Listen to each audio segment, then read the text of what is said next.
Komum að 5. lið, Kollugerðishagi, rammaskipulag, til máls tekur bæjarfulltrúi Þórhallur Jónsson.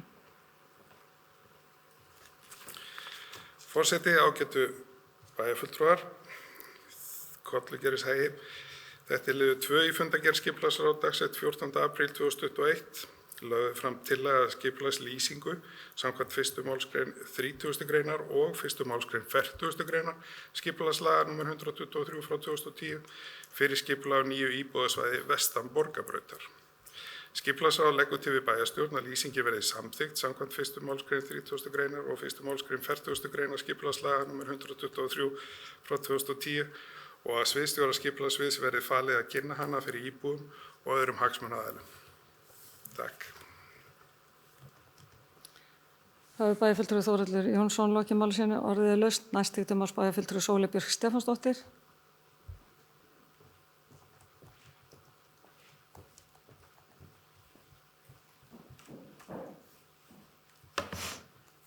Forseti, ágætu bæjarfulltrúar, mig langar bara til að koma upp til þess að vekja athygli á 8. kafla í þessari greinargerð sem hér liggur fyrir, þessari skipulagsáætlun.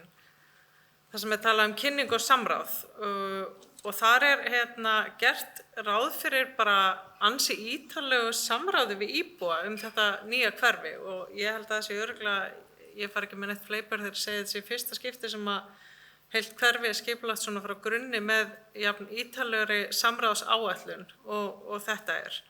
Og mig langar kannski að vekja athygli sérstaklega á því að við erum að fara að nota þarna í fyrsta skipti rafræna vettvanginn okkar Akureyrarbær sem er svæði á betraisland.is sem við höfum keypt aðgang að. Þannig að ég vildi bara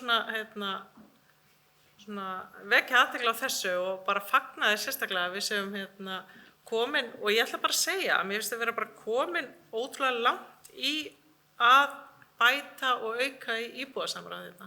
Og þetta er einn stór áfangi af þeirri vegferð. Bæjarfulltrúi Sóley Björk Stefánsdóttir lokið máli sínu, orðið er laust. Sem fleiri hafa ekki hvatt sér hljóðs þeir sem geta samþykkt að lýsingin fari í kynningu, gefið merki.